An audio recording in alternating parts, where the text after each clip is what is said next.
All right, friends, welcome to Battletech Solaris Nights, episode 111.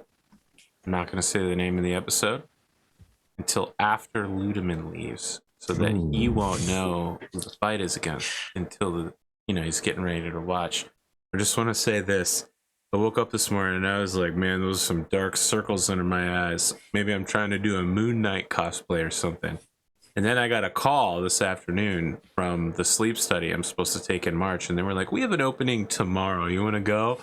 And I was like, okay, what time is it? They're like, you arrive at 9:30 and we'd prefer you're asleep before midnight. And I'm like, normally don't go to sleep until about 3 a.m. So maybe I'll just sleep a very short time tonight. So I'll be super tired and I go to sleep on their schedule tomorrow. Because otherwise it's going to be a weird study. I do the skip a night and try to hold the crash until it's convenient. Oh no, I can't do that. I have to drive to fucking New York City tomorrow, and I need some sleep in me to get through New Jersey, man. Those people are crazy. All right, one last thing before we get started with the Ludeman-Kane dynamic here. You know, I don't say this enough to the audience and to my fellow streamers, but I really appreciate that you guys are here. So I've seen other tabletop RPG shows, and at the end they're like, thanks for coming, everybody. I'm really glad all my other fellow players are here. And I don't do that on this show or many of my shows. I just assume people are having fun because they show back up. But that's a terrible assumption, actually, because plenty of people show up to things they don't like and aren't having fun for. I mean, that's like half of life. So I'm glad that you guys are here. And I mean, to all of the players, especially Spoon, the first player who will be watching this episode that wasn't actually in it. Maybe Stonar, though. Stonar's been watching them in the morning when they come out, so he might snipe Spoon on this one. That's last true. To watch it will, of course, be Gleemo, who probably will never watch it, actually, unless this episode is really significant for some reason. All right. I do like those drops in the cash chat where it's like, no, this one, this one is worth it. You should actually watch this one, buddy. This episode, the duel with Omega Tanaga. Yeah. The terrorist act. At this point, the question is which one? Yeah, right. That's it should be noted here, audience, that I am a participant in this knot. I am a viewer just like you. I have no idea why Ludum is here or what these two are about to do, but Scene, go ahead, get started. Okay. So seeing some of the recent extreme behavior in William, Karl will have recognized that one of his stablemates and it might be a little bit astray in his head. So he's going to send an offer to do a weekend survival excursion in a winter biome. Yeah, and Hillbilly, having received this offer, is, he's got flashbacks to Seth's descriptions of clawings and various things of an extreme nature. But you know what? He's into it. Let's give this a go. And starts putting the equipment together, pulls out a few of those like high-powered munitions that he acquired from some investors, and saddles up. Oh, Karl is probably going to show up to meet William with barely enough stuff to survive. He'll have like a spear and a pistol and a small bag he's got thrown over his shoulder.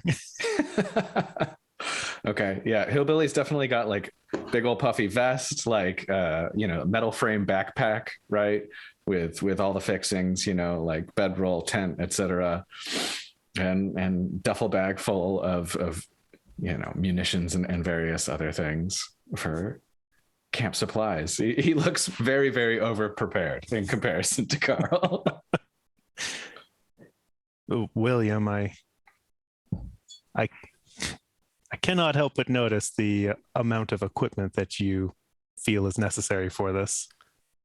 Hey, I just wanted to be prepared. I didn't really know what we're getting up to here, and at least where I'm from, this is just, it's camping attire, camping accessories. What's the deal? Minimalism. I see you're going for. This is a test between you and yourself. Oh. I can get down on that. All right, you got the rules. You set the rules. I'll play your game. What do I got to get rid of here? And he'll start pulling things out of the bag, holding them up, getting a yes or no, and just get the checklist. And I assume by the end, there's just like a pile of garbage. It's probably most of it's been discarded, but he'll notably be like, "You can keep the sleeping bag if you want." It's like that's the pity offering. That's the pity offering. Is I suppose you can have. I know you're man, not like me. I don't you produce probably anywhere near as much body heat as you do, so I think I'm gonna keep. And then we'll head out to the biome. All right, exciting. And at least for the first day while there's light, Karl's not going to say much, but he's going to set a demanding hike. Okay. And try to wear out William. Yeah, and he's been burning the midnight oil on plenty of occasions at this point. So he's running on low sleep, those dark circles. He's feeling it. So this is, he's breathing heavy. He's working hard. I vividly identify with this scene. And once the sun starts to set, Karl will go through some instructions on how to shelter in the snow. Okay. While he's making his own and trying to point out things like, no, the hole needs to be a little bit deeper. Like it's you must continue or you will freeze to death. Well, shoot, we don't want that. All right. Deeper it is. And then few more shovels. He'll make a little fire and he'll sit down next to it. All right. Got our own little fires, or we clustering around the same one? Yeah. William, I have noticed you appear to be lost. Yeah. Karl, I feel like we might have like different reactions to stress in general, or at least sources of, but you're a family man. I think you at least have some understanding that, things have been weird for me lately. Just a whole lot of memories coming up. I'm doing my best. A man has re-entered your life and has taken control of it, has exercised power over you. Yeah, no, that last part for sure. He's always had an effect ever since he came into my life, which he came into my life in a manner not so dissimilar to, being taken as a bondsman in reality, I suppose. This is something that I am not familiar with. You ever heard of a ward? Someone who's just, how do I put it? I was a little bit of a hostage to keep my family in line. I see. He felt like it. Schmau felt like it was more of a educational situation. Trying to teach me the virtues of his point of view. Can't say that I ever bought into it. Did you find value in your captivity? Did you take value from him? Oh, yeah. That might be the better way of putting it. Certainly acquired more opportunity to practice the skills that I put on display here on Solaris. Although that was somewhere in my destiny all along, I guess.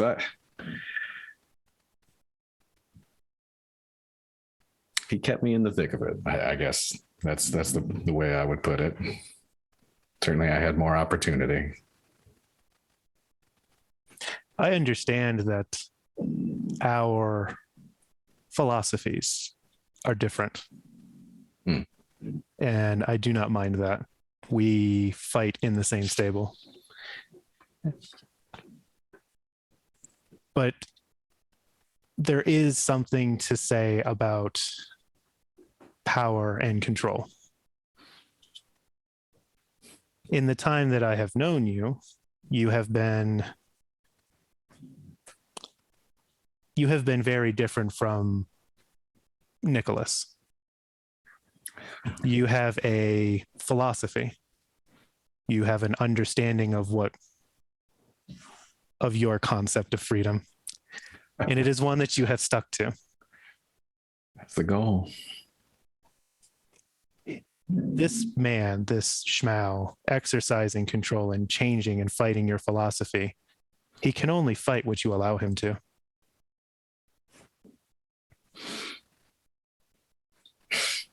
Yeah. It's that cause and effect, that action, reaction. It's like I'm a 15-year-old kid again, like I can't control it. It feels like sometimes it just rears its head out of nowhere and suddenly I'm just acting out. Just want to be defiant, do whatever I'm not told, or the opposite of what I am told. I don't know, but I feel you. It's like I don't have to go that route.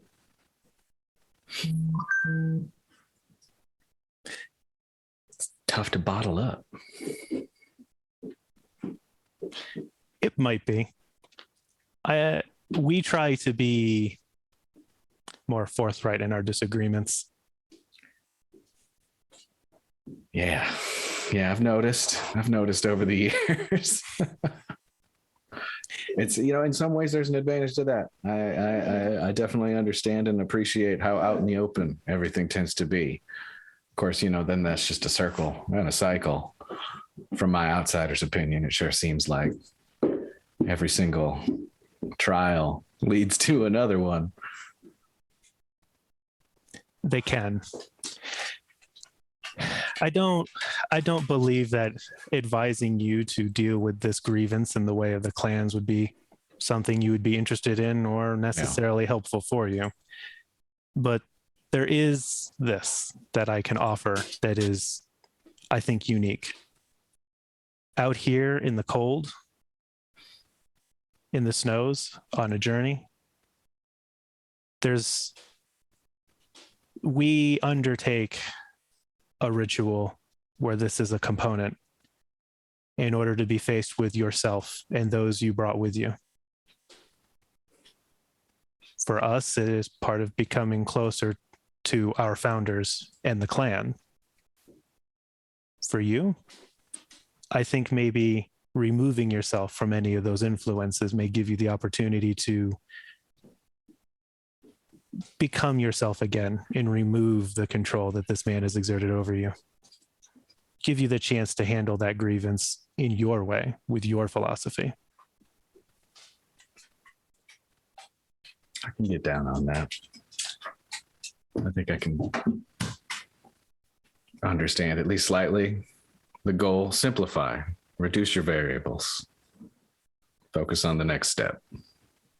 In order to face the suffering, you will have to be devoted to yourself, not Schmau. Yeah. What's my next step? Where do I go? I like that. I get that. What about you? What's your next step? What brings you out here? You're a mech warrior now. That's not where you were going. In the inner sphere, I may be a mech warrior. In the Tumen, I will always be an elemental. Yeah. Is that good enough for you now? Does that make you happy? Not that I think that there's a difference, really. You're all warriors, right? I am still a warrior. I do enjoy being an elemental. I do have to say that this foray into learning other skills, I believe, will prepare me better to fight in the Tumen. Having this sort of intimate knowledge about piloting, being a mech warrior, will have me better equipped to kill mech warriors in the future. Oh, Karl. Well, I hope I'm not on the other side of that then. If we are, I will kill you with respect.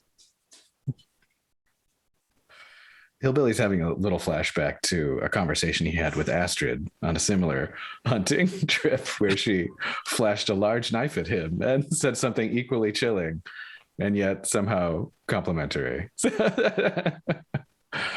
It's Karl will reach out and put a hand on William's shoulder. It would be unfortunate to lose this relationship. Karl, I've had plenty of opportunity to get to know a few clanners, and I got to say, on the whole, I appreciate how straightforward and honest y'all are, if nothing else. And I agree. You know what? I definitely don't want to be the one on the other side of that barrel, whichever one of us is pointing it. Soon we may fight together. Yeah. You comfortable with that? I am, if I'm permitted to do so. Comes down to the bottom line, the bureaucracy. Do you have to submit a request? How's this work? Not necessarily. I am my own agent. All right. They trust you. That's good. I think I must have some trust in you too, because we're out here. It's us versus the elements. It would be dishonorable to take you out here to kill you quietly. That's my read on things too. That's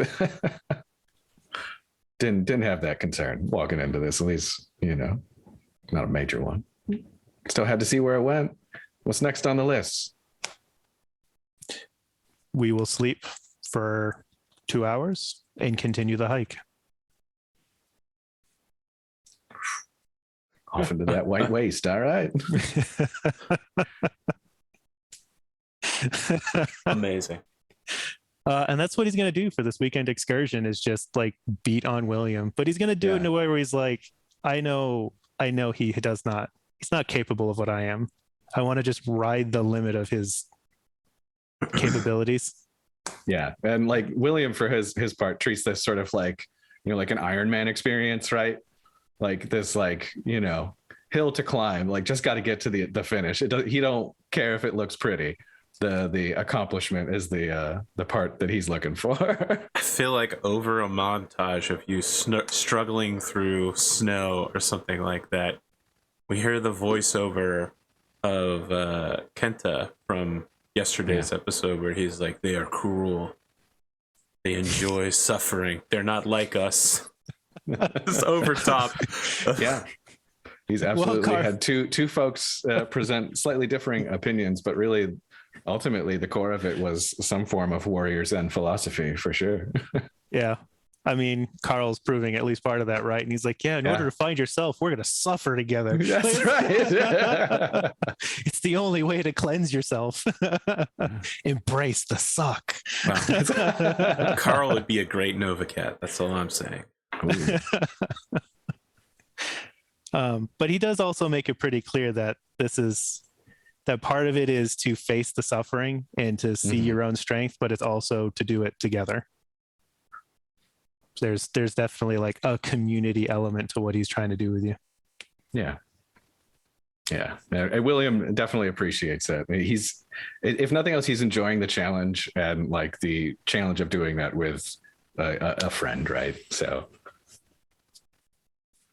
yeah, it still fits weirdly into his sort of pushing the limit extreme sports vibe that he's been riding lately.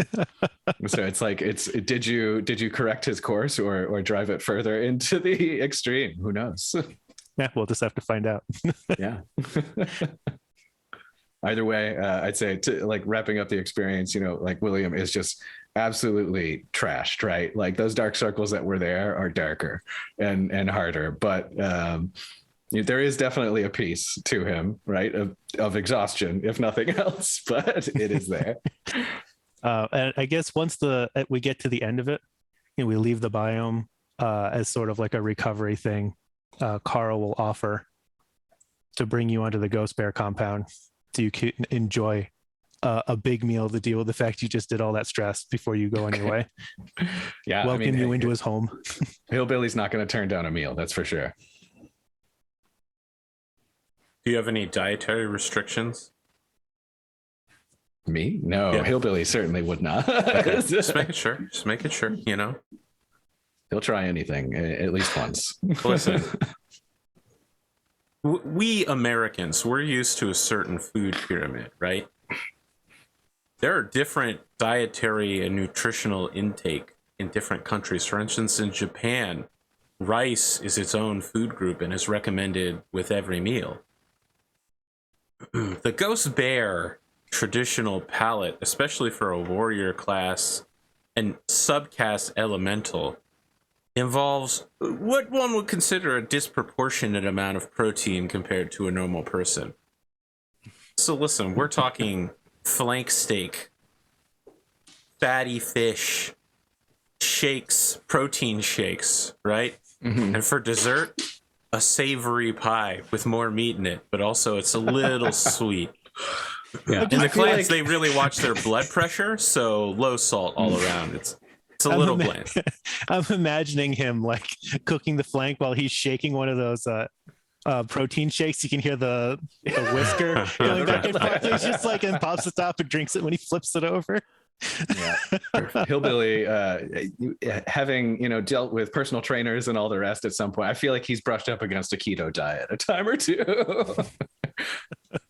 They don't have a word for this in the clans. This is just considered a normal diet. That's just how they eat. Yeah. This gives me the nutritional requirements I need for my function.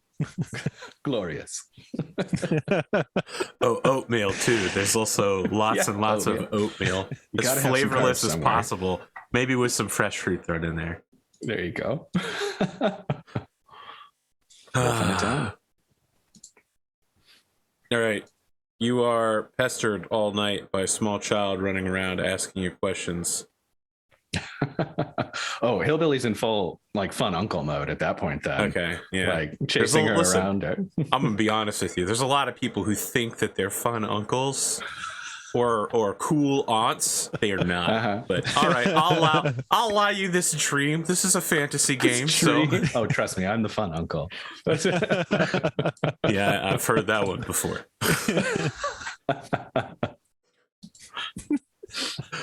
It's usually followed by, so have you ever heard of this game, Backgammon? No, cribbage, right? Cribbage? Holy shit, what's next? You're gonna pull out a deck and be like, so who's your whist partner? Jeez. Oh, shoot. I know my way around Minecraft. Come on. Minecraft? All right, I'll give that to you. Kids like Minecraft. They do. I'm actually shocked. Minecraft has survived like 10, 15 years in the public eye. There aren't many games that aren't MMOs that can survive like that. Admittedly, Call of Duty, Battlefield, and Halo are usually just the same game, slightly different, but, all right. But it's not Minecraft 2, the Minecraft clone. It's still the same Minecraft. Oh my god, and 3058 still just Minecraft? Oh man, that'd be amazing. I don't like that. For some reason that feels wrong. No. That is not the thing you want to have be immortal. What's in the latest update? Caves 3, and they finally fixed shaders. Yeah, I mean he's going to encourage his daughter to ask inquisitive questions. It's a learning opportunity for her. And he's going to make sure that William knows that he doesn't have to answer any questions he doesn't want to. There's nothing rude about that. Yeah. And for his part, William is all about just sort of, playing along, having fun with this. This is like, he's shown his interest in cultural exchange in general, right? So he's all about answering whatever inquisitive questions a child might have in this regard and just, enjoying it.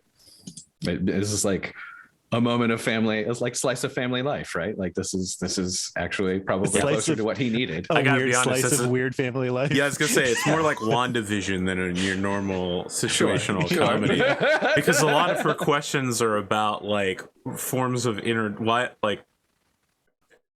books, for instance, are banned in clan Hide and culture. seek. Explain. Yeah. Like- All right, she just became Holt from Brooklyn Nine-Nine, I guess.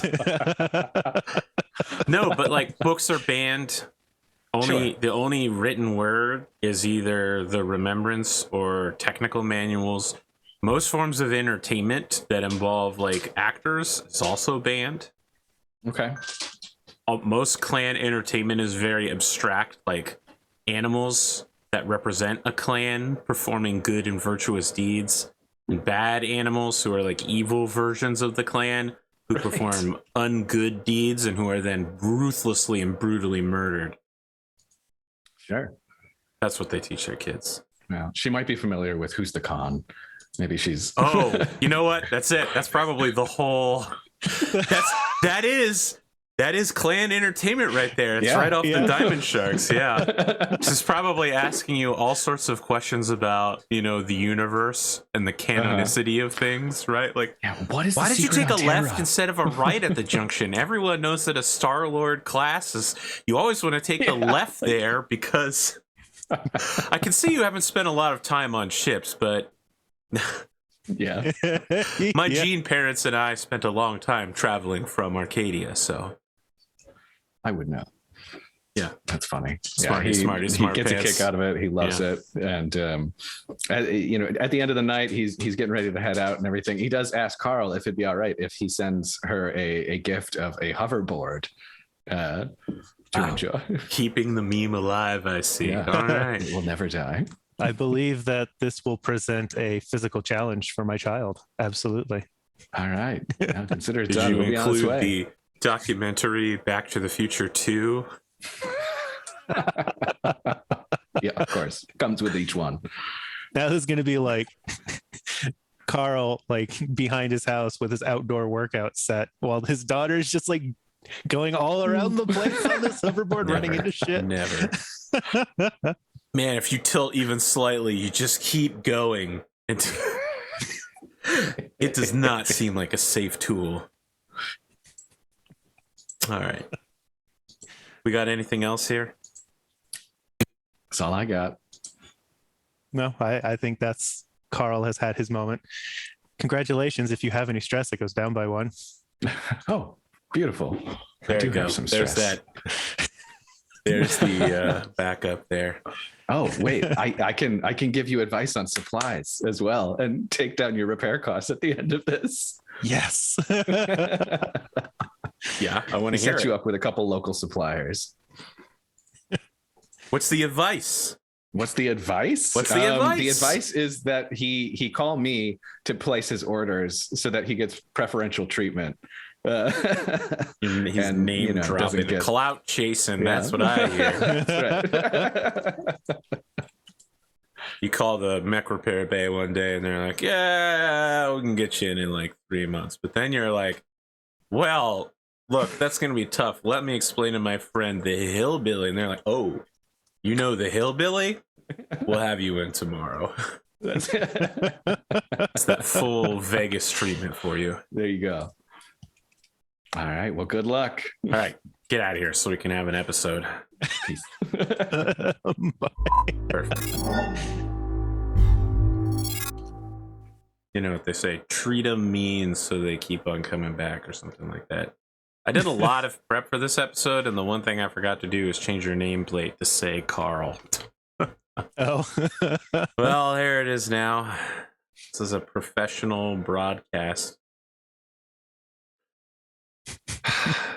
Karl, the morning after, you received some disturbing information. I assume you've heard nothing good out of the life of... Oh my god, I lost his name. Omega Tanaga. How did he make it back into clan space before he went bonkers and technically he Seth did. He died on the year-long trip home.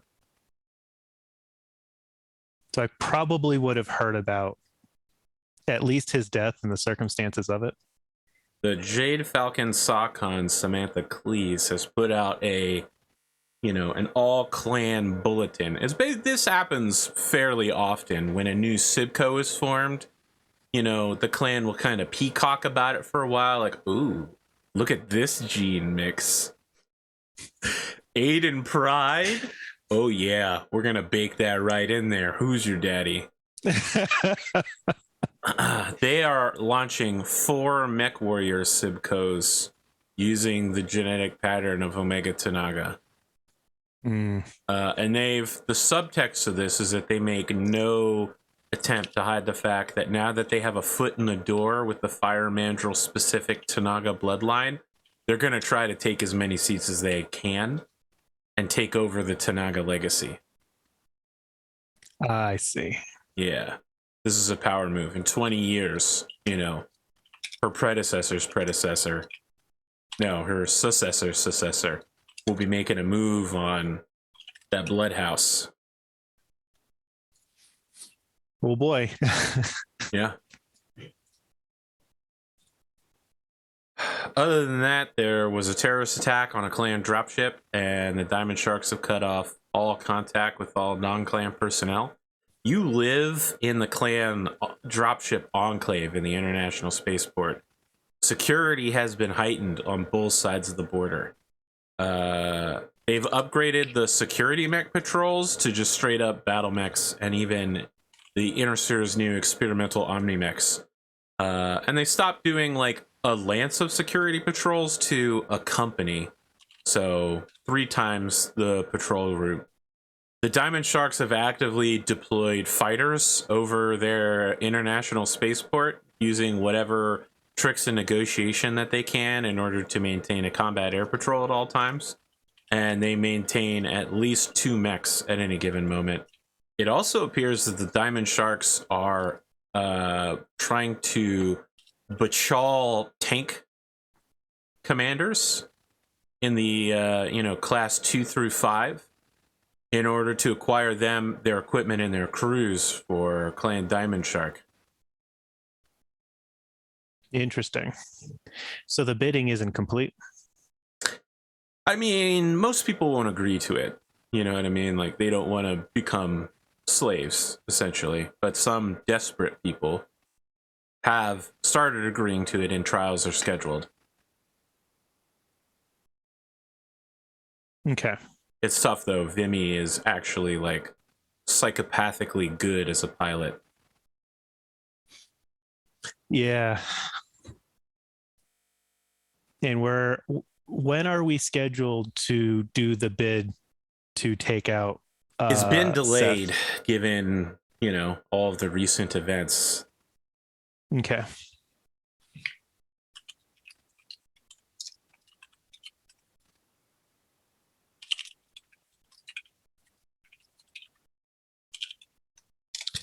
Does it seem like is there any indication that Vimy is looking to make a move to acquire any Ghost Bear assets? I mean, there really aren't. You're basically the biggest Ghost Bear asset on the planet, and he isn't making a move to acquire your mech or your elemental command or, your scientist cast wife or genetic progeny. He basically just assumes that when he calls for you to bid on the security concern, that you will have prepared a Ghost Bear specific bid.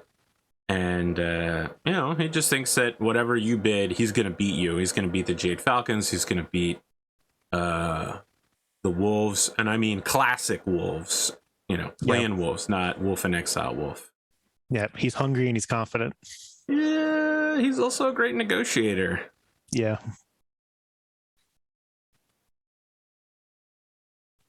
There are also rumors. That... I mean, it's not even rumors. You've seen them working on his Yagatai. They're upgrading it with some new parts taken from the clan homeworlds. So,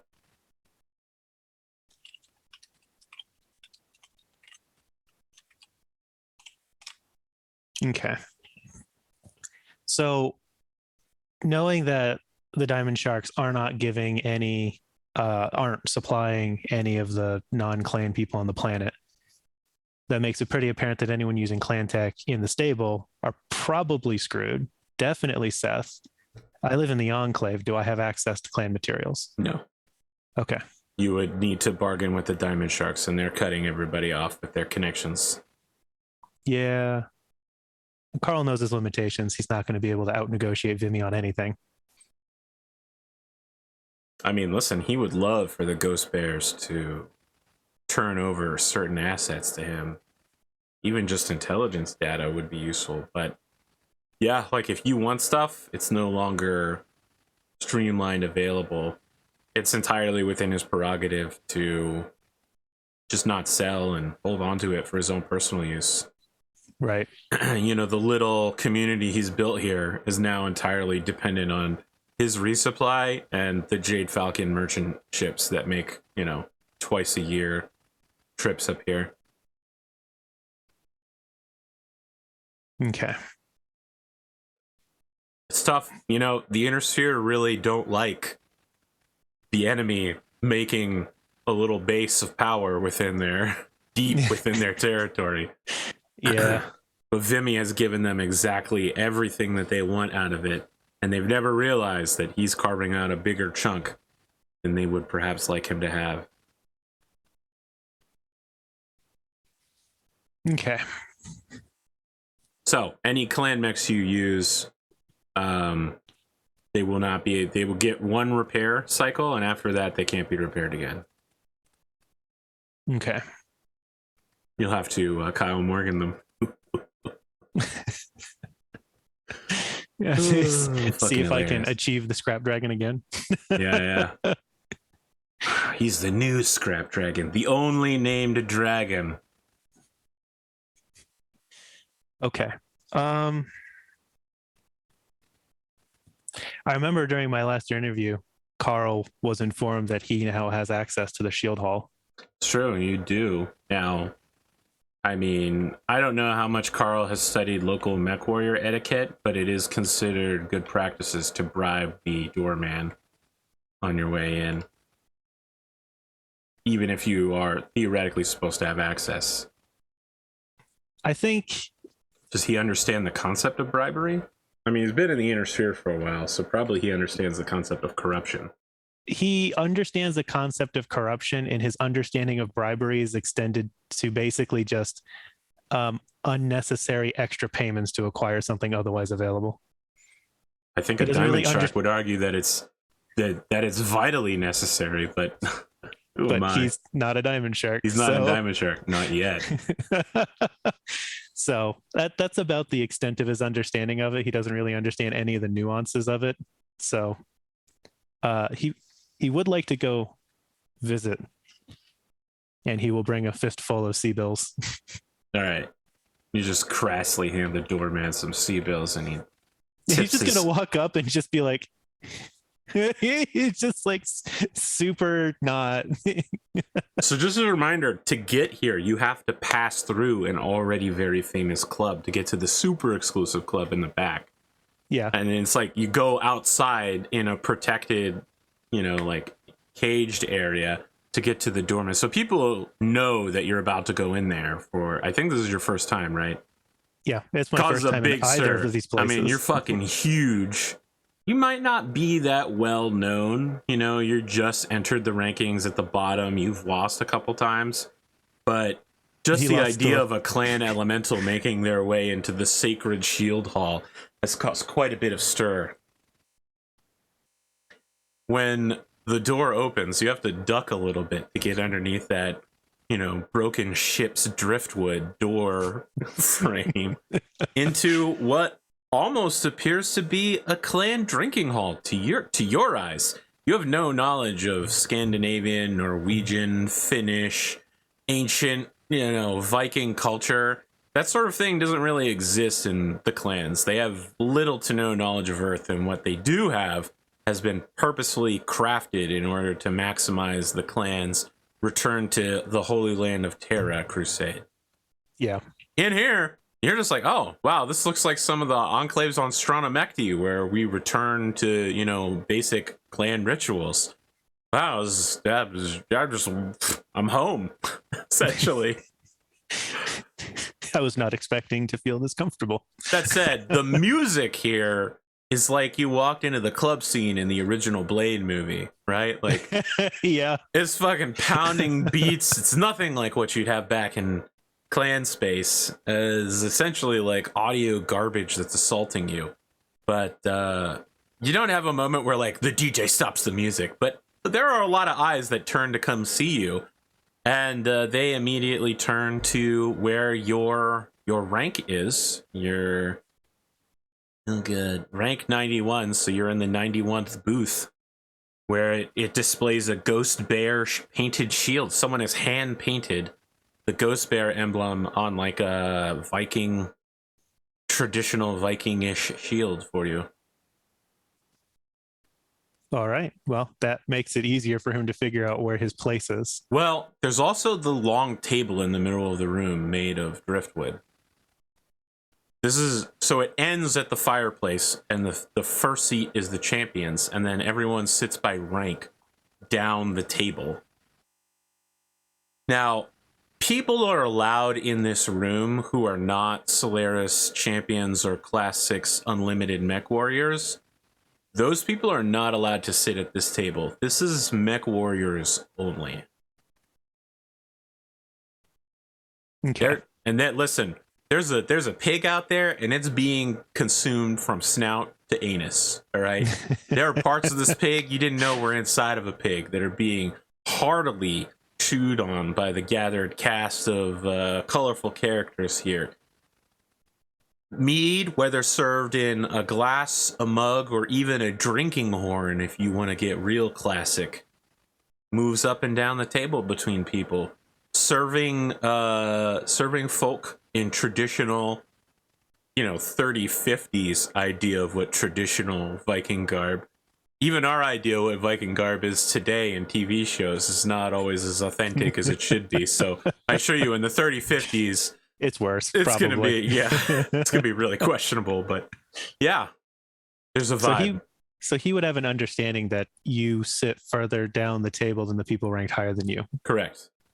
Now, you're not forced to do that. You can just go sit in your enclave, and they'll send a private server over to gather, and then you can engage the white noise generator built into it, invite people over, have people come sit with you, etc., or just eat and drink alone and observe the room from a quiet corner.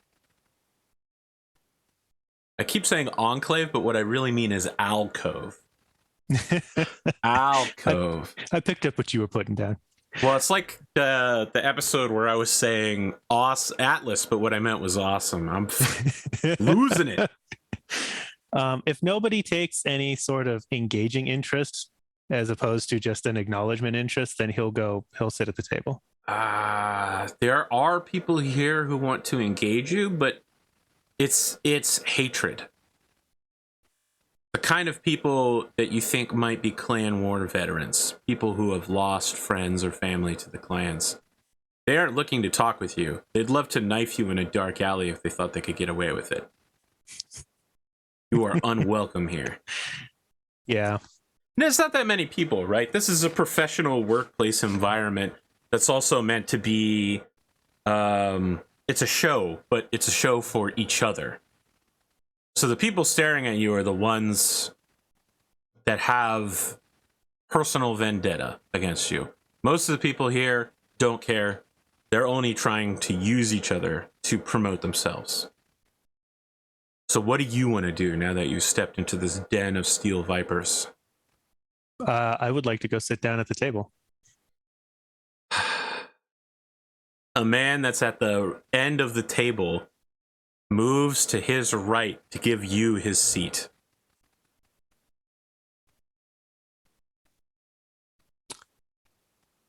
He moves real far right because, you're a big guy and he wants to give you some elbow space just in case you're getting into that pig.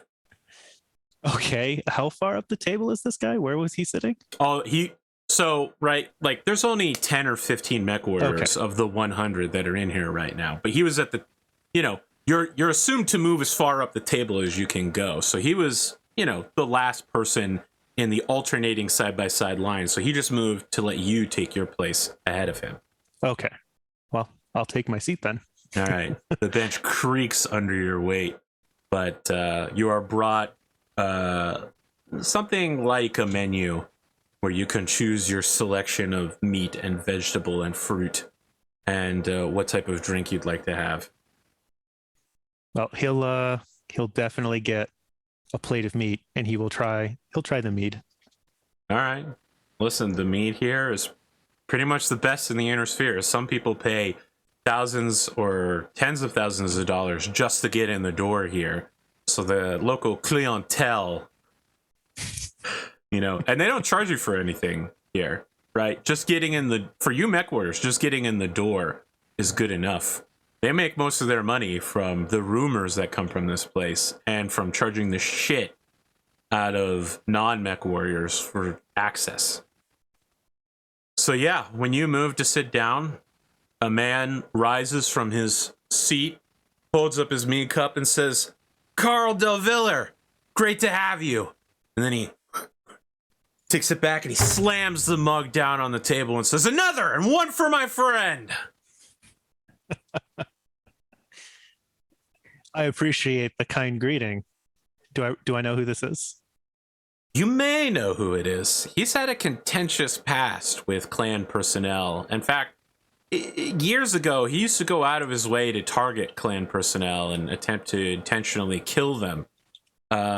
Recently, he's kind of come off that quite a bit. Publicly, he said nothing, but a lot of expert analysts are noting that his kill ratio has backed off a bit. This man is Chris Cross, the new rank 11 unlimited class. It is good to meet you, Chris Cross. You are friends with Hunter McGregor. That's true. That's true. Look, there's no need for formalities with me. You can just call me Chris. I know that suits your taste better. I see. It is good to meet you, Chris. It's good to meet you as well. It's not often we see multi-role combatants in this place. I think it would do well for the people of this hall to be aware of the skills that you bring and of the unusual outlook that you have on combat.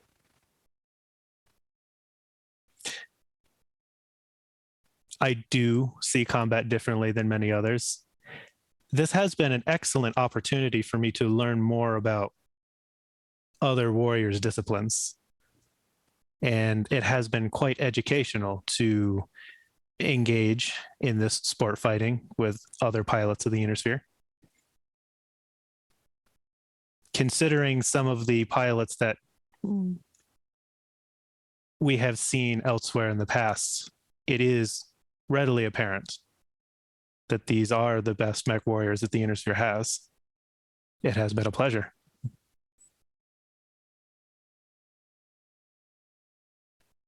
The person sitting at the head of the table throws back his cowl and says, "A pleasure. Yeah, I bet you'd see it that way." The name's Wynn Goddard, Solaris Grand Champion.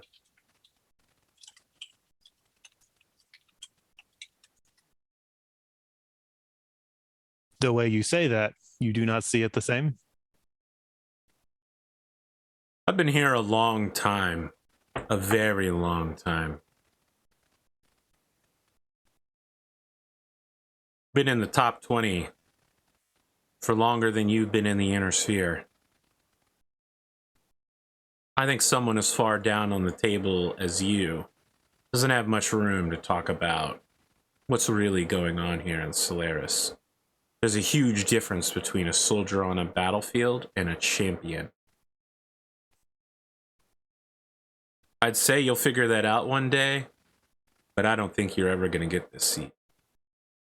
And as he says that, he sits back, arms imperiously on the... Now let me be clear, the Solaris Grand Champion seat is considerably better than the benches that you guys are on, right? Like, there's fur, there's lots of padding, you know? There's an imperiousness as Wynn Goddard leans back on the throne.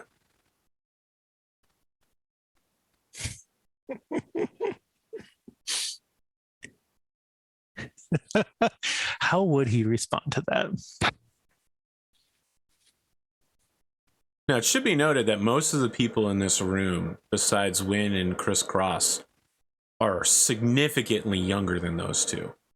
Solaris is dominated at the highest levels by mech jocks that are between the ages of 18 and 25. Win is pushing 30, and Chris Cross is pushing 50.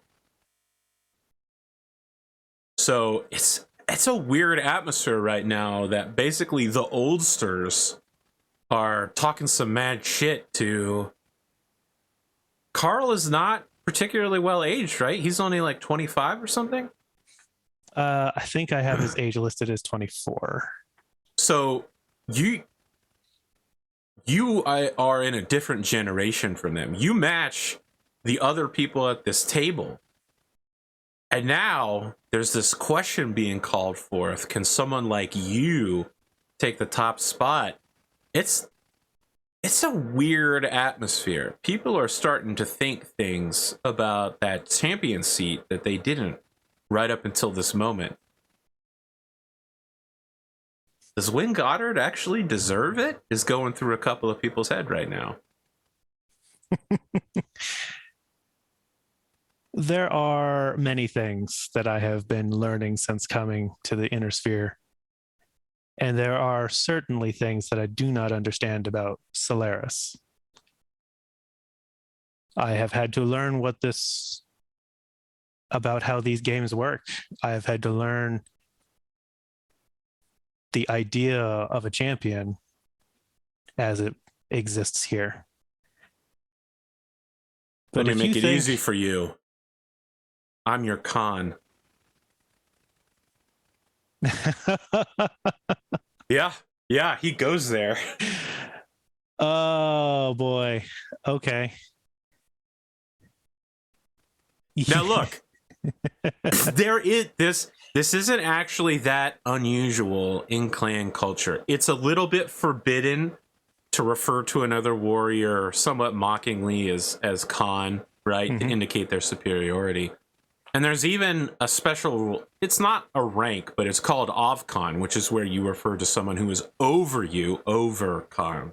That might not be of a higher rank, but you consider them to be senior. It's kind of like calling somebody senpai. Right.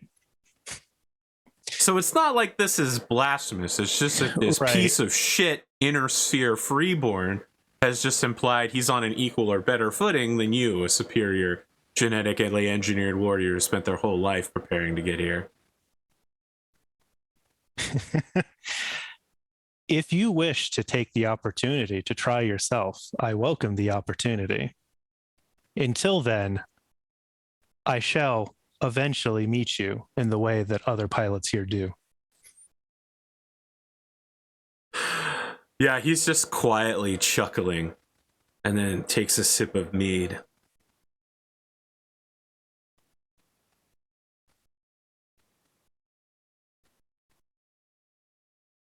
I mean, as far as Karl is concerned, he made a claim and Karl gave him the opportunity to make that claim and then he backed down. That's how Karl sees it. Okay, from Win Goddard's perspective, you can't challenge him until you're in the top 20, so good luck talking that shit. Yeah, it's funny. It's like two totally different opinions on how that conversation went. Yeah. You're not ready. You gotta prove yourself before you get up here. Quiet discussion breaks out after Chris Cross turns to the person next to him and begins making small talk, which seems to break the tension, and everybody returns to what they were doing before this fiasco. The guy who's now on your right is just like, hey, you pass the salt? Oh, I don't want this. Yeah, I get that. My doctor says it's bad for me, but what does he know, right? Is he a Solaris gladiator? I don't think so. He's a doctor. He just starts salting his already Pretty, I mean, you tasted it. It's a little too salty for your taste. He's salting it even more. He also salts the mashed potatoes. Carl's just gonna make a face at it like, oh God, what? And just say that does appear to be unnecessary. There's a lot that's unnecessary in life, friend. You just have to take the time to enjoy the unnecessary things. That does seem to be a lesson that readily presents itself here on Solaris. He holds out his right hand. You're sitting next to each other, so it's a little awkward, right? But yeah, holds out his right hand for you to shake. He'll shake it. Do I know who this guy is, or is he unknown to me? Yeah, he's unknown to you, but he says, rank 98, Bluthbly. Some call me the Flying Lightning Tiger. And I know who you are, yeah.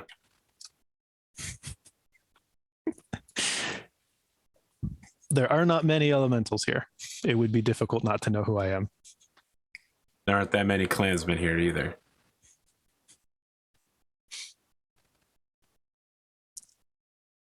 Have you recently achieved your rank?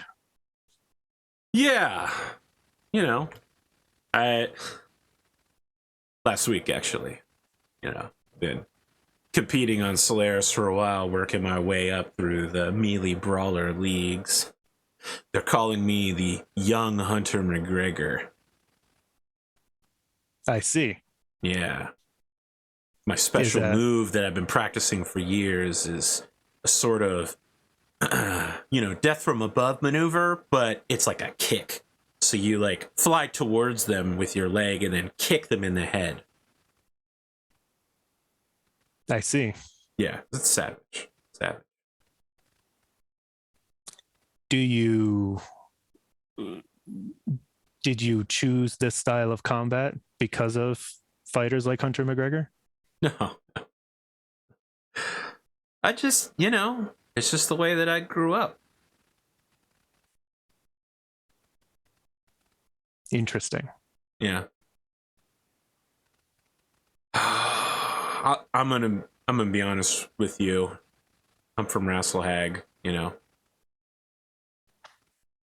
I have respect for the warriors of Rasselhag. Not the capital Rasselhag, but from, my world is in Ghost Bear hands now, but Rasselhag's planets have been fluid in their control before, but we've always been the people that we are. I don't blame you for anything. It's just how things go.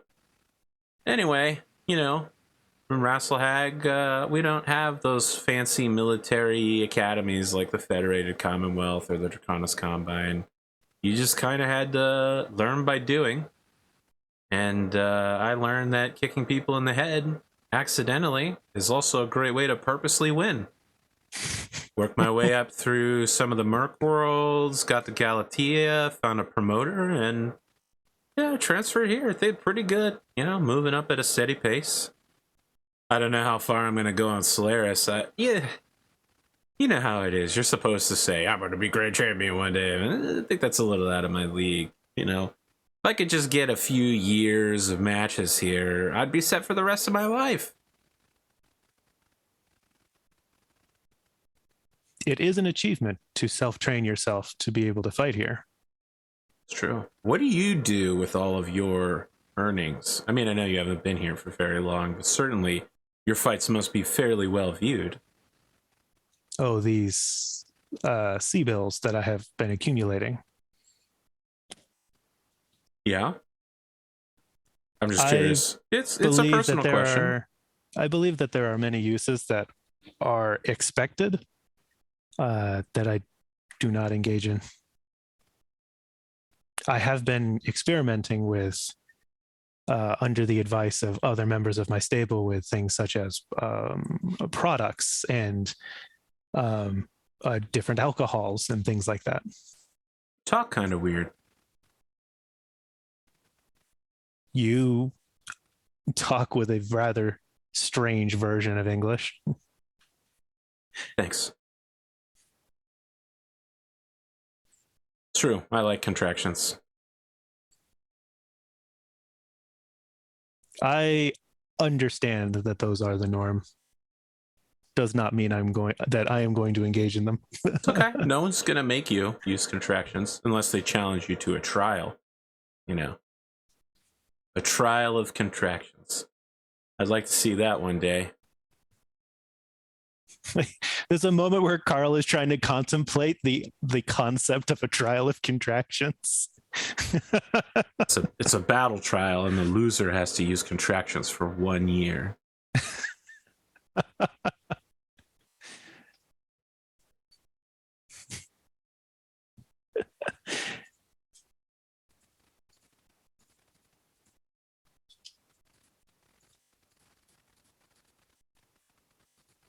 Well, I have no ill will against anyone in particular. I wish you luck in your future battles. May you achieve good victories. You as well. Hopefully not against me. He stands up and moves to his alcove, the third to last. Yeah, I think Karl's going to basically he's going to take the opportunity to observe Chris. Chris Cross? Yeah.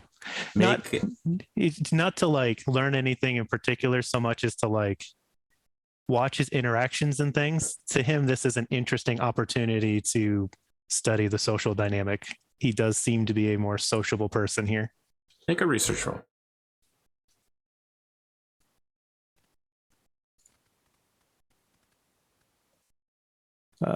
When I go to browser, I do not see you. What? Am I still hidden? No, I'm not hidden. I see you. All right. I'm going to invite you to... I can't. I'll restart that. Let me save the table. Yes, I can see that you're online and I can see that you're in it, but I don't see your lobby in tabletop. That's crazy. Let me pump the brakes real quick. Okay. Meanwhile, now's a great time to talk about the recent update to Planet Zoo. Do you want to manage cute animals by storing them in containment jars so that other people can show up and pee on the floor while looking at them? Planet Zoo is the game for you. And show up and pee on the floor? I don't know what happens in that game anymore. I didn't realize that snow leopards could jump over walls of a certain height. And so I got to the point where there were just fucking snow leopards everywhere. They all escaped containment and everyone ran away. Here we go. All right, you're in. Give me that research roll. That's a 6. You get to ask a question, open-ended, anything you want about Chris Cross. But in doing so, he will glean into you. Well, I wasn't expecting it to go that far, but okay. You also gain a point of stress. Oh, yeah. Good thing I just healed one, right?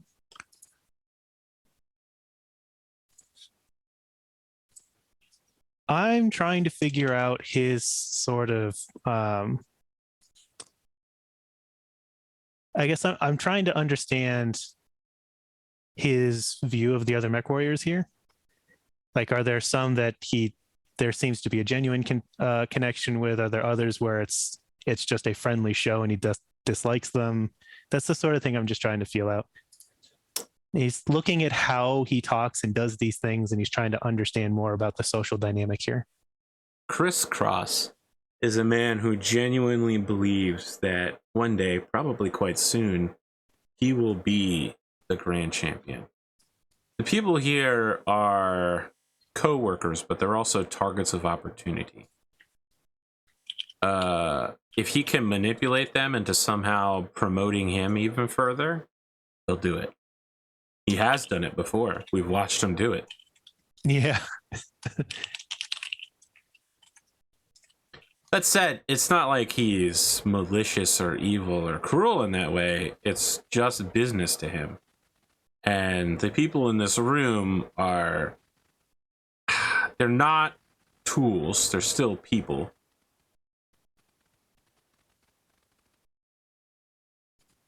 Okay. He just wants to win.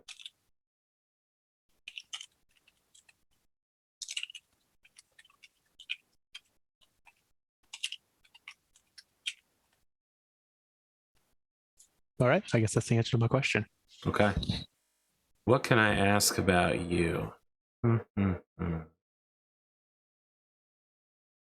Chris is observing you and, you know, listening in on your conversations as much as you're observing him. And I would like to know, is there a way Chris can somehow manipulate you into fighting Hunter McGregor, or the other way around? If there is a way to do it, there's definitely a way to do it. I think something that he would notice is that Karl hasn't been here long enough to really, he understands the idea of falsehood and deceit, but he's very bad at the nuances of it. He doesn't engage in it, so he's not good at doing it. But it also means that if somebody is more subtle about it, it would probably be very difficult for Karl to be able to tell. So if he wanted to try to use that to set up a situation with Hunter McGregor, it would be difficult for him to understand where he's being pushed in a direction that's not exactly what's being presented to him. Okay. I feel like that wasn't really an answer, but I'll think on it. Anything else? I mean, it's okay. I mean, he'd be pretty gullible about different situations that he could try to set up. So long as he's not saying something that Hunter would be contrary to, he could very easily present something as like, I heard Hunter McGregor thinks he's better mech warrior than you. Yeah, like Hunter, you know, I have a pretty good feeling that Hunter thinks he's a better mech warrior than you, and he might be willing to put up his spot on the line for it or something. And Karl will be like, "Oh, well, I mean, if he thinks so, then clearly I have to prove him wrong." Like it'd be pretty easy to lead Karl down a path of something along those lines. Good. This is what I need. Okay. Anything else here at the Valhalla Club? Nope. He just Hall? wanted to get sort of an introduction and see these places that are tradition here. The next day at Apex Dragons, a whole mech stall has been covered in privacy sheets while Hunter McGregor's new Super Highlander is being worked on, hand assembled and machined here on the campus. You've also received a set of Apex Dragons branded clothing from Seth. Okay, and that's the business casual workout wear. Your business casual is a bit like Brock from Pokemon. It's like a high-waisted pantsuit shorts. Okay. It's a little bit different than everybody else's. Interesting. The designer didn't have enough fabric to make you full-length pants. It just ran out at some point. Your legs are almost twice as long. Yeah, he's a big dude. Okay, that's interesting. I think at this point, given some local events, Karl's probably, I mean, he was already a little bit leery of Jay. Yeah. But I think at this point, especially given the lack of supply chains and how, I mean, his mechs can't be repaired or resupplied right now anyways. I think he's going to submit, I guess not really a request so much as a report that he's going to be training with his mechs in the Enclave. Okay. So you're checking them out of the stable. Yeah. All right. Until he gets a better feel of what's going on with Jay and the Word of Blake aggression, he's not comfortable leaving these mechs unattended with Well, an open Word of Blake guy. it the open should one. be noted that Jay has insisted that these people don't represent the true Word of Blake and are just a small group of fringe terrorists, and that everything they're doing is bad and wrong and against Blake's vision. Yeah, he's That going to give it a little said, time. Your checking your mech out has set into motion a series of events which will require reporting to both Elizabeth and Seth on yet another person taking their war machines out of the stable for an unknown and possibly lying purpose. Yeah. I mean, in what he submits to Seth, I mean, he's not a deceitful guy. So I mean, he'll put in there like until the loyalty of the Word of Blake mechanic can be ascertained, I will be storing my mechs on the Enclave. If you wish to see that they are there, you are welcome All right. to come to the Ghost Bear compound. Did you accept the clothing, by the way? I accepted them. Can you make a research roll real quick? See, that's also instinct. Yes, it is. Excellent. I'm terrible at this. Yes, you I'm are. very bad at this. Don't worry about it. Okay. These clothes are great. These clothes, though, they do not go to the Ghost Bear compound. You're leaving them on base? You're not going to wear them? It's like he'll wear the workout stuff when he's using the gym on the compound, and he'll like go to his interviews and stuff in them. But they're not. He's not wearing them for anything personal, and he's not bringing them to the compound. All right.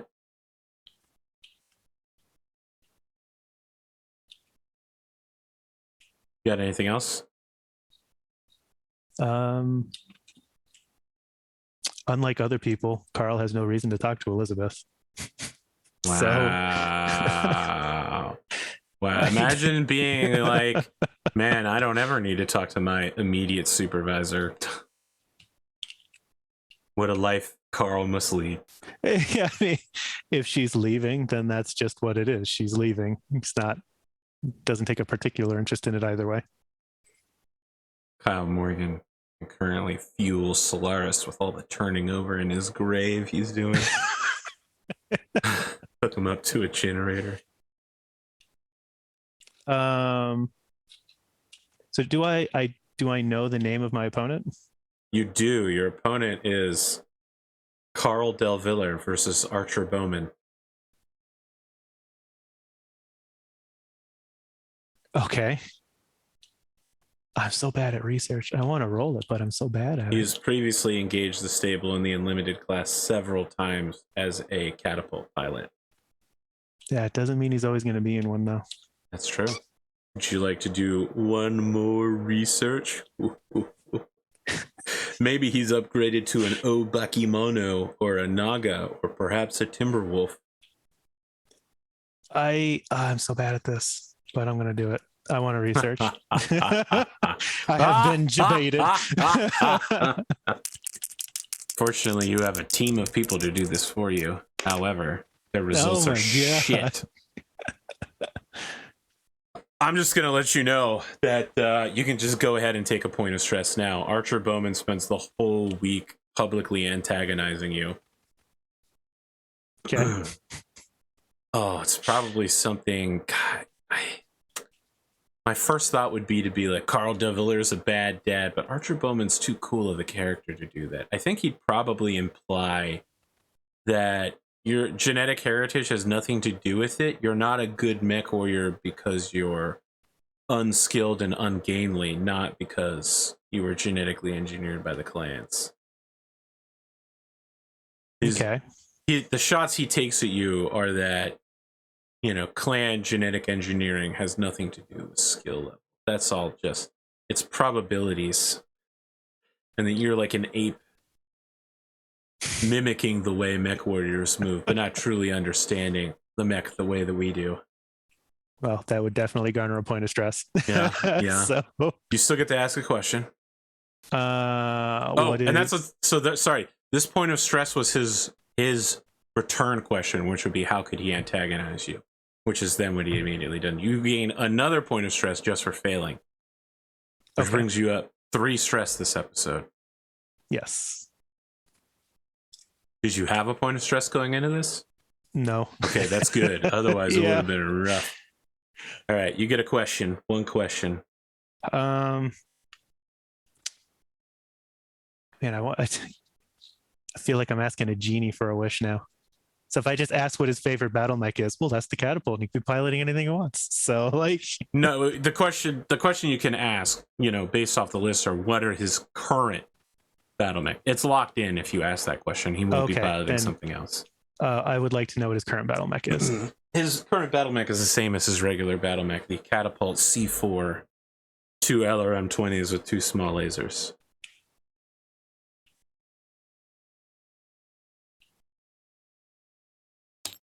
Okay. Nothing special. Just your typical support.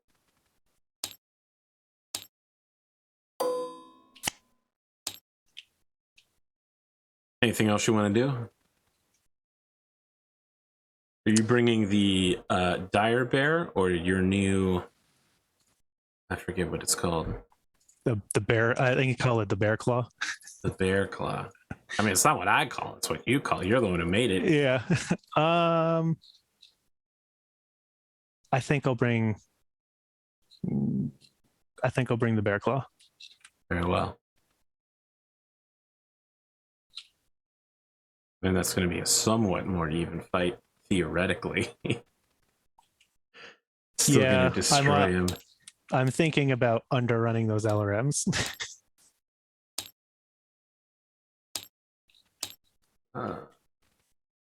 Some models. A lot of people like that the Mad Dog look. It's a good look.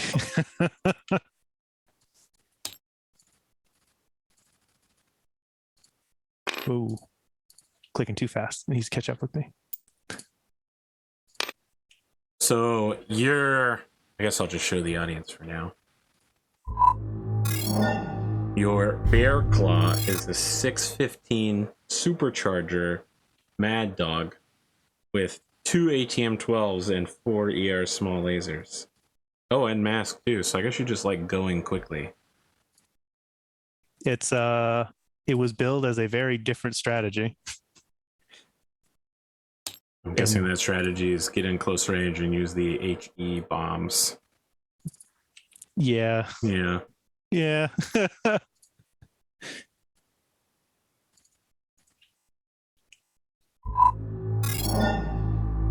Okay. What's next? Well, I mean, I think that's what I needed. All right. Take care of beforehand. You go into your interview with Mr. Ernst Dieter Mueller. Yes, I will meet Mr. Mueller. So he's wrapping up like PSA just before, it's like a special interruption about a man named Beaufort La France that has been somewhat famous on Solaris recently. You don't really understand why, but he's been in the news constantly. And then he welcomes you onto the show and says, thank you, everyone. Thank you for joining me, Mr. Karl delVillar. Karl, why don't we take a seat right now? So he's got his table with his superiority throne at the head of it. Yep. Karl will walk up to the edge of the table, but he's not going to sit.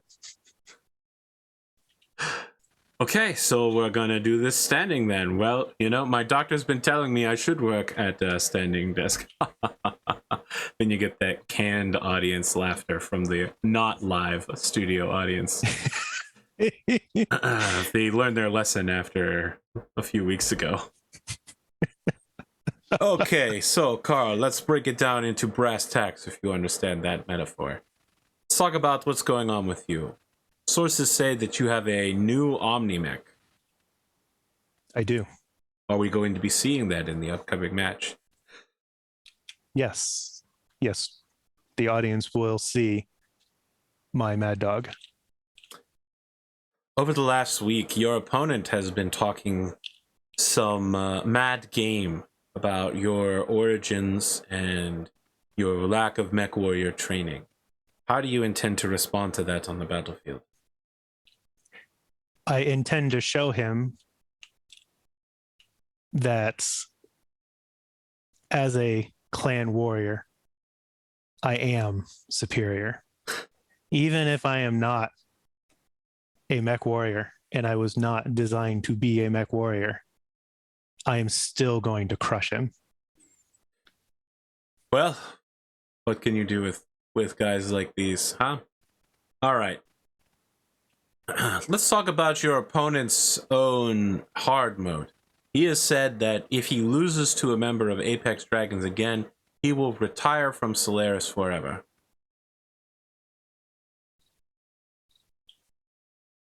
If he does not die, then I hope that he has a retirement plan that he will find suitable. Are you going out of your way to kill him in the upcoming match? I do not intend to kill him unnecessarily. There are a lot of extra words that you're saying that are making me kind of nervous, unnecessarily. Let me ask you this then. Would you consider it a necessity right now to eliminate him? No. Okay. What's going on with you, Karl? What's new? You know, there were rumors that you appeared at the Shield Hall last night. You made your first appearance. Yes. I understand that the Shield Hall is a tradition. And learning that I was permitted to partake, I chose to do so. It was very educational. Okay.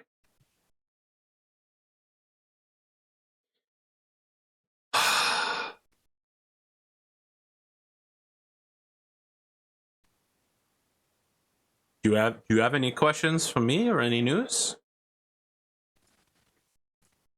I do not. So dry. It's like a I will Riesling be in here. dedicating my impending victory to Battletech. Battletech. I know who that is. Who has seen fit to assist me with getting my mad dog prepared for combat today. Battletech has access to clan technology then? They have excellent technicians. Ah, the Dodge. Yes, they're just contractors.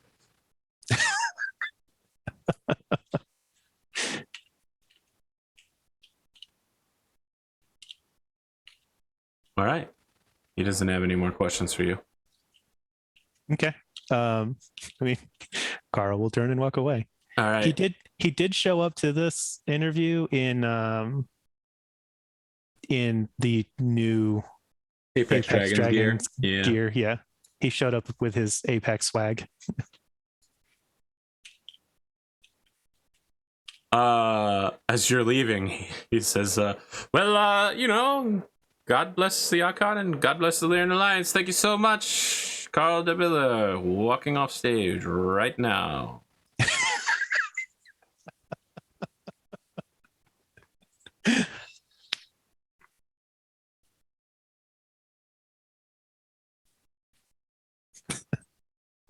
I guess we're rolling for sides now. Yeah, let's do it. Okay. What do you want to bet? We're going to keep the chain of starting immediately next to each other. Well, I feel like you'll probably get a choice in the matter. I rolled a 5. I rolled an 8. My God, place on any of the 6 faces you want 3 hexes away. And just know, I'm going to be placing as far away from you as possible. That does not surprise me.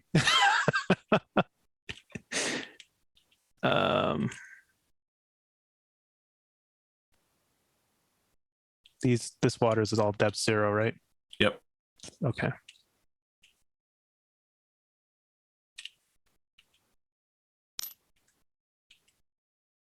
That water there, It's the kind of water you use to wash your shorts in. That's just a creek there. Ain't a river yet. I chose this side. Okay, interesting.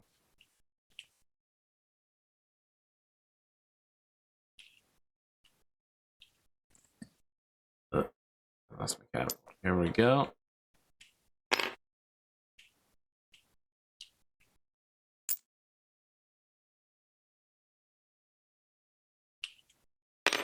Oh, wait a sec.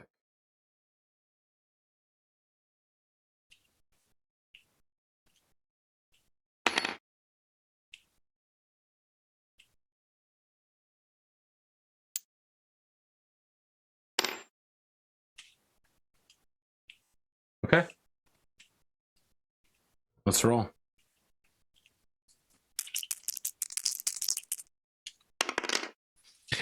Oh boy, this is going to be a good match. I rolled a 5. Go ahead, make your move. What are you worried about? You're about to move 15 fucking hexes. I'm not going to turn those on right away. All right, well, it's a little hard to get under the gun if you're in gun range.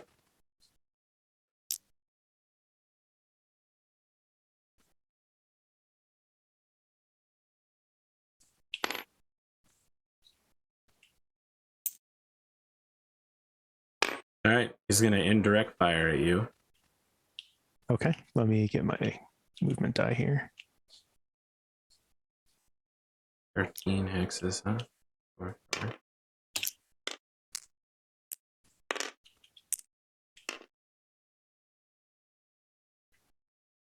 Let's take a look. 13 hexes is not so great for me because it's medium range.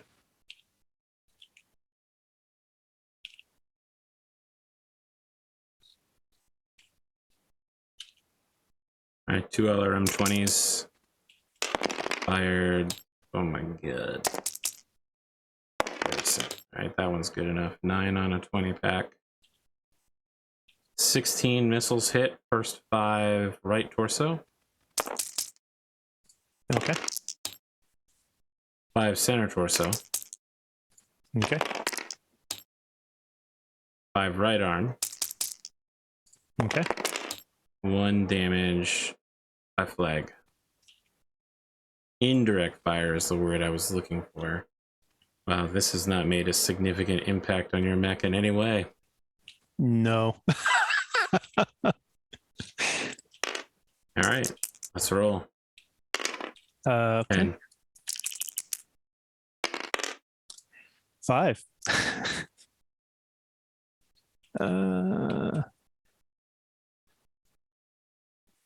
Do the trees matter for indirect if I'm standing in them? If you're standing in them, yes.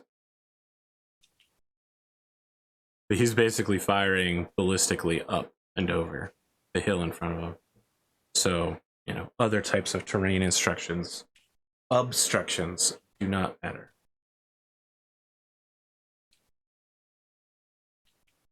No, it should be clear that in his mech, it's like some 1980s, 1970s Star Wars shit, right? Like he's trying to use the joystick to get a really, you know, slow moving cursor over an X representing your mech. And then pull the trigger at the perfect moment. For some reason, I'm imagining this catapult is quite old. Pre-Mech Warrior Online level technology.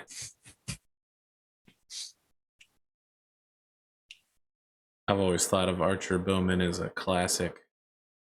Well, you're doing some advanced level movement math here.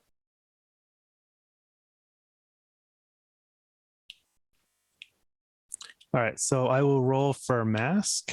Oh, good. Oh boy. I guess I'm spending my edge. Oh my god! This is Oh not my great. god! I need to use these. My Ghost Bear dice don't like me. Unbelievable.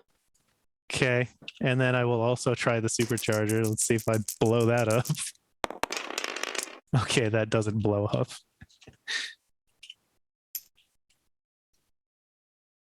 just have to smack the console real hard.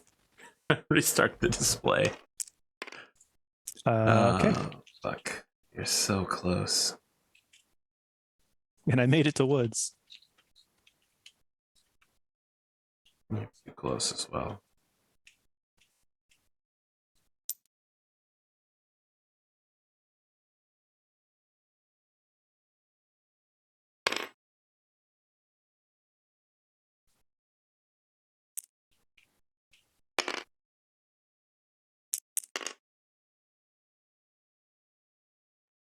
Still too close. Way, way too close. All right, so he's firing indirectly.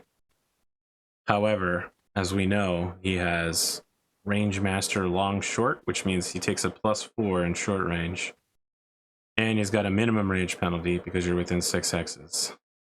It's about to get fun.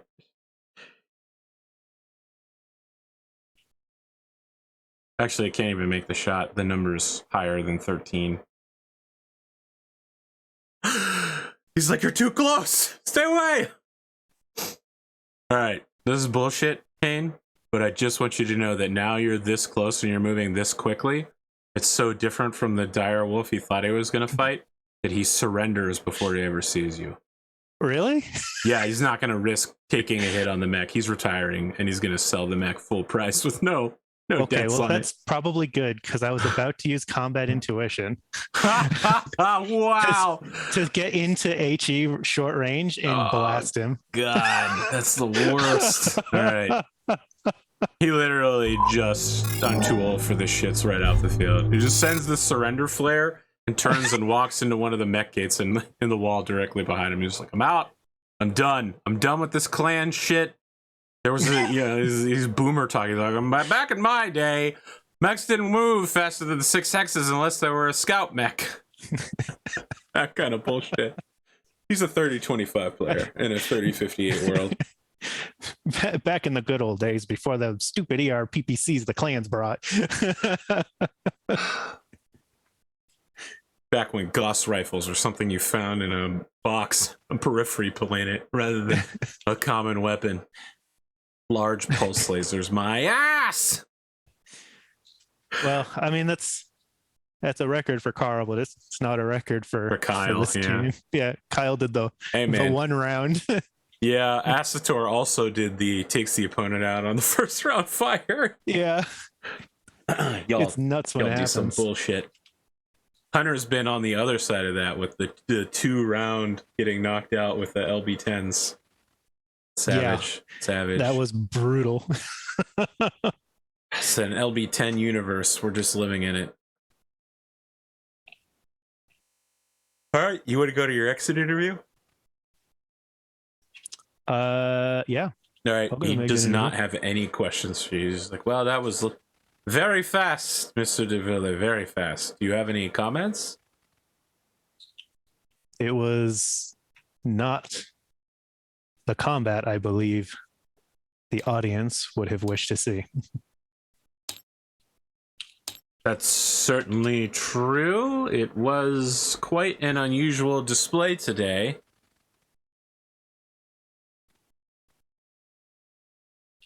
Most unfortunate. All I can say that as an independent mech warrior with no one holding a surrender bond over him, I'm sure that Mr. Bowman just wanted to go home and get full price for his mech.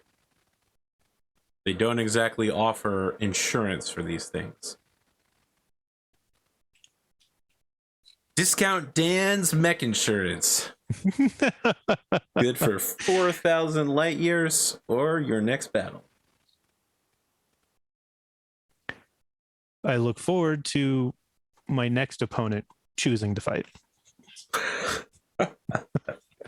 And that's all Kyle. That's all Karl's got. Yeah, listen to the shit talker. All right, well, you're rank 87 now. Let me go give Battletech his well-earned dollars.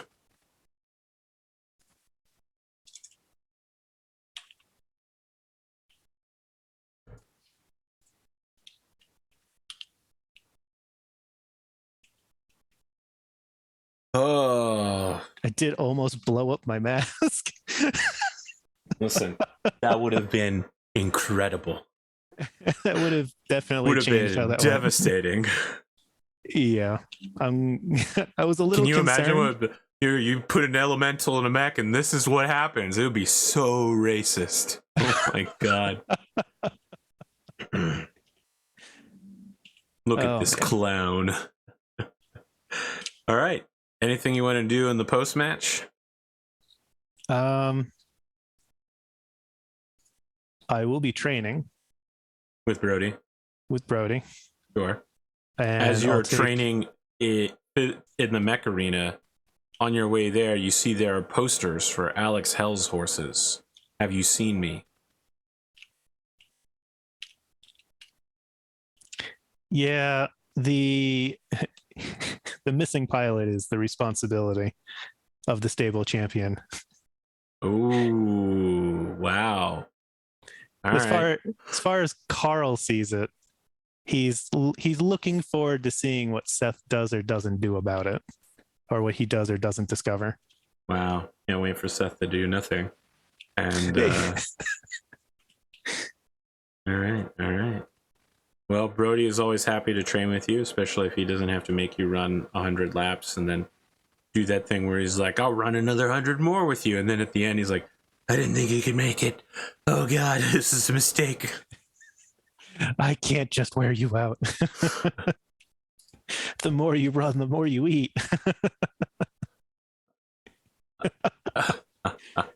And I will have completed my second playbook. Oh, what are you taking next? Well, that was the end of oh geez. Babyface heel. Sure, sure. Still in the baby face then? I mean, he hasn't done I feel like he hasn't done anything to turn heel. I mean, the shield hall would be a great way to do the turn. It's all performative there, so Yeah. I will crush tiny inner sphere cowards. If he dies, he dies. Karl Drago. Karl Drago. I mean that second point of edge is really enticing. I don't think you're qualified to take Legend yet. You have to do a third playbook, right? I thought it was complete 2 playbooks. Was it? All right, let me double check now. Now you got me confused. It's not like I wrote this or anything. Legend. Once you have switched playbooks twice. Okay, you could take Legend for that edge. Yeah, I might take Legend. I got to think about it. That point of edge is really, really enticing.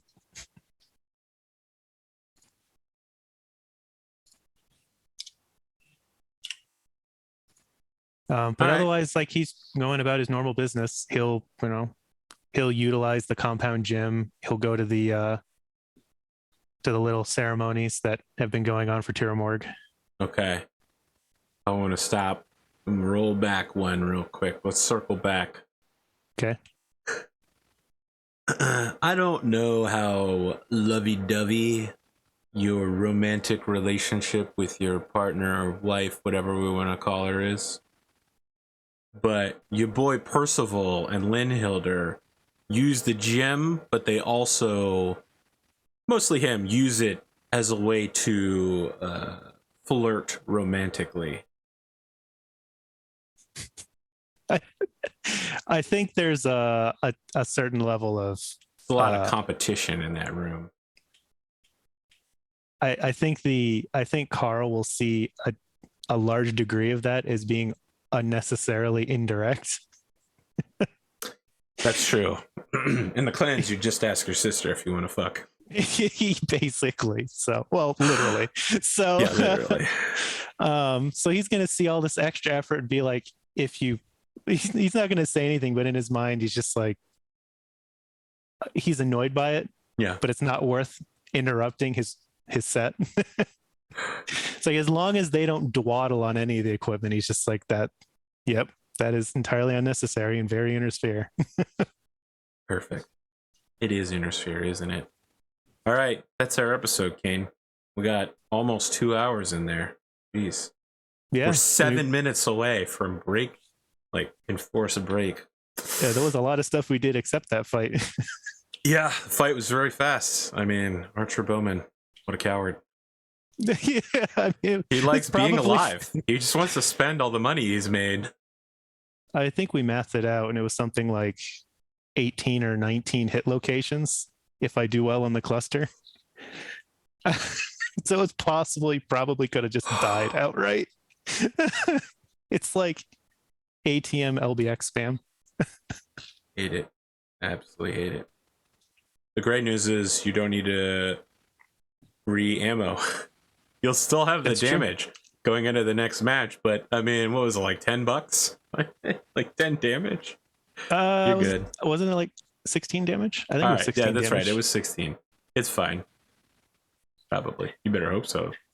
It's also worth pointing out, in case anybody in the audience didn't immediately notice, that this mech has no rear armor.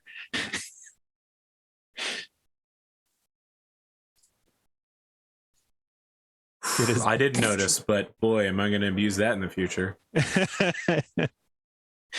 There's a reason why I waited to take combat intuition before I decided to pursue this. Oh, yeah, combat intuition. So weird. It's perfect for Solaris with the move before your opponent and just absolutely demolish them, I guess. It's also a great way to set yourself up for failure if you don't get the effect you need. Yeah. Omega Tanaga was a man who lived on the absolute edge of insanity. So, yeah, it's a great way to set yourself up for failure. I mean, it seemed like he learned after the duo match. He used it a lot more conservatively after that one. He needed the win. All right, Kane, I'll let you go. I'm pretending like I'm going to take a nap, but I have that sleep study, so I have to stay awake anyway. Stay strong, friend. Stay strong. I'm old and weak now. I'm one of those fragile inner sphere freeborns past his prime. You see this white in the beard? I mean, come on now. Come on. I wouldn't do well in clan society. They don't have a storyteller cast. Probably can't tell with the lighting, but I also have a lot more grays than I did a year ago. Yeah, we're aging. We're rapidly aging. Yeah. Okay, friends. Have a good time zone.